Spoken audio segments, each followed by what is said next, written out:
آج پاکستان تحریک انصاف کی طرف سے نگران وزیر اعظم انوار اللہ کاکڑ اور الیکشن کمیشن آف پاکستان کو دو علیحدہ خطوط لکھے گئے ہیں، اور ان خطوط میں یہ کہا گیا ہے کہ جبری گمشدگیاں پی ٹی آئی کے خلاف الیکشن سے قبل دھاندلی کا حصہ ہیں، جبری گمشدگیاں آئین میں فراہم کردہ بنیادی انسانی حقوق کی خلاف ورزی ہے، صداقت عباسی، عثمان ڈار، فرق حبیب اور کچھ دیگر پارٹی کے جو رہنما ہیں وہ لاپتہ ہیں، اور جبری گمشدگیوں سے انتخابات کی شفافیت پر سوالات اٹھتے رہیں گے۔ جن 6 رہنماؤں کے نام اس خط میں ڈالے گئے ہیں اس میں ہیں صداقت علی عباسی، عثمان ڈار، عبد الکریم خان، اویس یونس، فاروق حبیب اور شیخ رشید احمد۔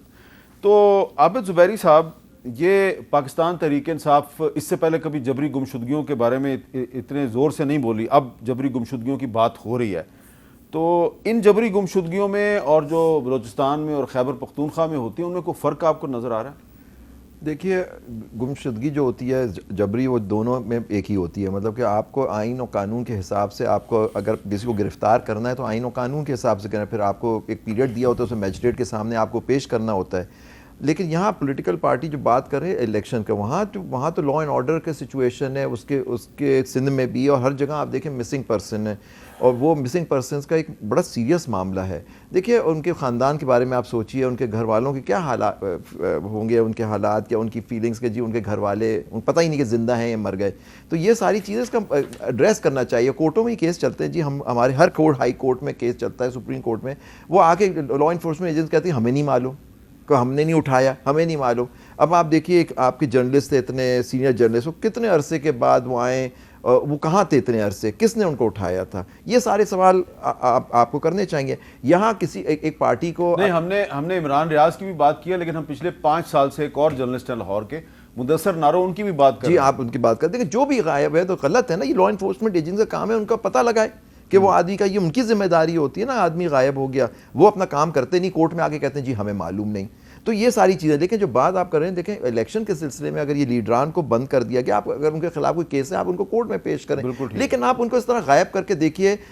آپ ابھی فیصل وارڈر صاحب نے بات کی کہ سب سے پاپولر لوگ پارٹی کون سی ہے، یا لوگ کس کو سپورٹ کرتے ہیں، تو آپ پلینگ فیلڈ آپ کھولیں، سب کو آنے دیں، ان کے لوگوں کو، ان کو بتائیں کون ان کے ٹکٹ، اگر کوئی پارٹی ہے اس کے اوپر اس طرح کے اسٹیٹ کا جبر ہو رہا ہے یا کسی پارٹی کے خلاف بھی ہو رہا ہے، تو کس طرح سے ان کے لوگوں کو کوئی ٹکٹ بھی لینے والا ان کو شاید۔ اچھا، اب راجہ صاحب، آپ نے شروع میں کہا کہ جی اگر نگران حکومت جو غیر قانونی طور پہ یہاں پہ افغان باشندے یا کوئی بھی پاکستان میں مقیم ہے اس کے خلاف کارروائی کریں تو میں اس کی سپورٹ کرتا ہوں، لیکن ساتھ ہی ساتھ آئین اور قانون کی جو بالادستی کی جو ہم بات کرتے ہیں تو اس میں آپ وکیل ہیں، آپ اچھی طرح جانتے ہیں کہ آرٹیکل 10 جو ہے وہ یہ کہتا ہے کہ جب آپ کسی کو گرفتار کرتے ہیں تو 24 گھنٹے کے اندر اس کو کورٹ آف لا میں پیش کریں۔ اب سابق وزیر داخلہ شیخ رشید صاحب جو ہیں، ان کے بارے میں راولپنڈی پولیس جو ہے وہ عدالت میں جائے کہتی ہے ہمیں نہیں پتا کہاں ہے، تو عدالت کہتی ہے اچھا اب 1 ہفتہ دے رہے ہیں اس کو پیش کرو۔ آپ کے خیال میں یہاں پہ نگران حکومت کو آئین اور قانون کی بالادستی کا جھنڈا بلند نہیں کرنا چاہیے؟ دیکھیے، جہاں تک بالکل میں تو سمجھتا ہوں کہ نگران حکومت کو یہ چیزیں بالکل اس کا نوٹس لینا چاہیے، اور جہاں پر اس طرح کے واقعات ہوں، اور ماضی میں بھی شیخ رشید صاحب، چلیں 2 wrongs cannot make 1 right، مجھے رانا ثناء اللہ صاحب کی گرفتاری پہ بھی شیخ رشید صاحب کا بیان یاد آتا ہے جو انہوں نے دیا تھا۔ کیا کہا تھا ویسے انہوں نے تو کہا تھا کہ سب کچھ کہا تھا کہ 15 کلو ہیروین ڈالی گئی اور ٹھیک تھا، اور گاڑی میں سے برآمد بھی ہوئی، بس جو بھی کہتا رہا، اور سب کو پتا کہ کیا ہوا تھا رانا ثناء اللہ کے ساتھ۔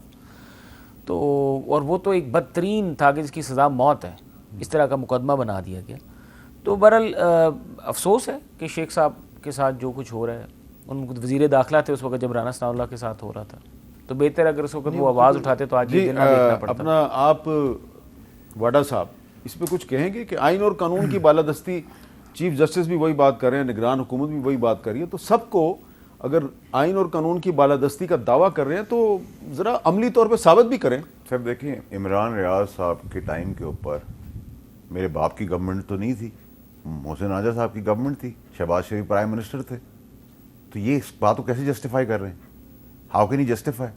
یہ کیوں بھول جاتے ہیں؟ نمبر 1۔ نمبر 2 سر یہ کہ آپ آئین و قانون اور جمہوریت بہت اچھی چیزیں ہیں، بہت خوبصورت چیزیں ہیں، بٹ یہ نہ روٹی دے رہی ہے، نہ کھانا دے رہی ہے، نہ انصاف دے رہی ہے، نہ بچے کا ریپ بچا پا رہی ہے۔ نہ کسی کو کوئی حقوق دے جا پا رہی ہے، نہ نوکری دے رہی ہے، نہ دودھ دے رہی ہے، نہ بل بلاتے ہوئے بچے مر رہے ہیں، نہ میڈیسن دے رہی ہے، نہ ہسپتال دے رہی ہے. تو اس آئین اور قانون اور جمہوریت کا میں چار ڈالوں، اور اس جمہوری لوگوں کا 35 سال سے آزمائے ہوئے لوگوں کا ایکسپائرڈ لوگوں کا جنازہ لے کے میں گھومتا رہوں. آپ جمہوری سیاستدان نہیں ہیں؟ میں تو کہہ رہا ہوں اس کو محسن راجہ جیسے صاحب کیوں نہیں باہر آ سکتے؟ علی محمد خان جیسے لوگ جمہوری پارٹیوں میں سے اچھے لوگ نہیں آ سکتے؟ جمہوری پارٹیوں میں کہیں لکھا ہوا ہے کوئی فرمان ہے کہ یہی 18 جو لیڈران ہیں وہی اور پھر ان کی غلامی، ان کے بچوں کی غلامی بھی کریں گے ہم، اور سب ہاتھ باندھ کے پیچھے کھڑے رہیں گے؟ سر یہ کیسی جمہوریت ہے؟ یہ جمہوریت ہے سر؟ آمریت سے بدتر ہے. اور یہاں آپ آستین چڑھ کے نہیں کر سکتے. دے محسن راجہ صاحب کوئی بیان آج اپنی پارٹی کے خلاف، صبح پارٹی سے باہر ہوں گے، مستحق ہو کر باہر، میں باہر. دیکھیے آپ لوگ باتیں ہی جمہوریت بہت اچھی خوبصورت چیز ہے اور آئین اور قانون. بھائی یہاں کرایہ دار گھر کے اندر ہے، مالک مکان 20 سال تک یتیم بیوہ سڑک پہ بیٹھے ہوئے ہیں. سرد خانے میں ارشد شریف کا قتل ہے، اور بھول گئے آپ ٹویٹ. آپ نے ارشد شریف کا جس دن قتل ہوا، آپ کی چیف آرگنائزر مریم نواز صاحبہ نے جس قسم کا بےہودہ بعد میں وضاحت بھی آ گئی تھی، ٹویٹ کیا، بعد میں ٹویٹ ڈیلیٹ نہیں ہوا، ٹویٹ کیا. شرم آنی چاہیے آپ کو کہ ایک آدمی اگر آپ کا بدترین مخالف بھی ہے، اس کی اتنے بڑے آدمی کی وضاحت آئی تھی. جی دیکھیں میں ایک بات یہ That's not justify میں wrong. آپ کو ایک بات ضرور کہوں گا، اور اس کے بعد اس کی وضاحت بھی آ گئی تھی اور وہ ٹویٹ بھی ختم ہو گیا تھا. دوسری بات یہ، اچھا چلیں ٹھیک ہے، وضاحت تو آ گئی تھی نا. اس کی کنڈولنسز بھی کیا گیا تھا اور افسوس کا اظہار بھی کیا گیا تھا، اور اس کے ساتھ اظہار ہمدردی بھی کیا گیا تھا ان کے خاندان کے ساتھ. یہ مریم نواز صاحبہ نے نہیں، یہ جو بھی ہے، دیکھیں بات یہ ہے کہ ہمیں ماضی کی یہ جو چیزیں تلخ یادیں، ان سے سیکھنا ہوگا. ٹھیک ہے، جب آپ انہی تلخ یادوں کو لے کے آگے مستقبل کی بات کریں گے تو پھر میرے خیال سے پاکستان ترقی نہیں کر سکتا. اچھا زبیری صاحب، یہ جو فیصل واڈا صاحب نے ایک سٹیٹمنٹ دیا کہ یہ آئین اور قانون جس سے پاکستانی عوام کے مسئلے حل نہیں ہوتے، میں نے اس کا اچار ڈالنا ہے، تو اس کا کوئی جواب ہے آپ کے پاس؟ دیکھیے پہلی بات میں ایک چیز کر دوں، یہ رانا ثناء اللہ صاحب کی کیس کی بات کی راجہ صاحب نے، وہ گمشدہ نہیں تھے. ان پہ غلط کیس بنا، بالکل جعلی کیس ہوگا، اور وہ اس سے باہر بھی آ گئے. آپ نے دیکھا غلط کیا، مجھے نہیں پتا تھا اس وقت. میرے خیال سے جو اسٹیٹمنٹ دیا تھا ایک اور کوئی وزیر تھے، انہوں نے اس کے بارے میں اسٹیٹمنٹ، جن کے لمبے بال وہ جو تھے ان کے، افریدی صاحب شاید میں، انہوں نے کوئی اسٹیٹمنٹ دیا تھا کہ میں گنڈا پور کہ جی میں حلفیہ کہتا ہوں کہ ہاں ان کے اس میں، جہاں تک مجھے یاد ہے. نہیں وہ شہریار افریدی جو تھے، ایک وزیر اور تھی جو آپ نے کہا ہے شیخ رشید. اب شیخ رشید صاحب غائب ہیں سر. فروخ حبیب آپ نے 6 نام جو لیے، وہ لوگ غائب ہیں.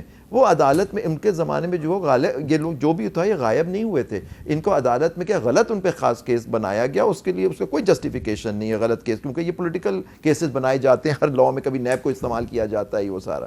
لیکن جہاں تک بات کی اچار ڈالنے کی بات نہیں ہے، ہم ایک یا تو آپ آئینی حکومت مانیں کہ آئین جیسے کہہ رہے ہیں بالادست ہے، بالادستی اگر آئین و قانون کی ہوگی تو آپ کو اچار نہیں ڈالنا ہوتا، آپ پہ اس پہ عمل کرنا ہوتا ہے. اور وہ اسی کی میں ہماری ملک کی بقا ہے. اگر ہم آئین و قانون پہ نہیں چلیں گے تو آپ دیکھیے جس حال میں ہم پہنچ گئے، اسی وجہ سے کہ الیکشن 90 دن میں ہونے کے بعد کوئی بات ہی نہیں کر رہا کہ فروری میں ہو